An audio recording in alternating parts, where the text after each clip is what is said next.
Kikita mo yung, huwag kang magpalapit kay baka, ayan o, yung bayawak.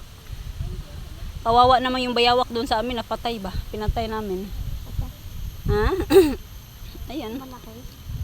Oo. Kasi natakot kasi kami, akala namin ano ba. Naghanap siya ng pagkain. Diging. Ganyan pala yun, no? Yan, kain ka lang. Baka ngikog nga, oh.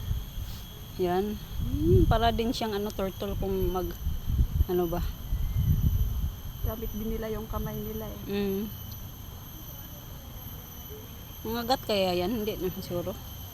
Pero wag lang di ba? Yan, kain ka lang, kain diyan. Yun. Naghahanap si bayawak ng pagkain. Ang taas pa ng dila na. Alo. Pag pinakita ko to sa amo kong babae, sisigaw niya. Ganun ba? Ayan na siya. Hala. Ang laki. Ang laki ng bayawak, oh. Yun. Taas ng dila ng bayawak.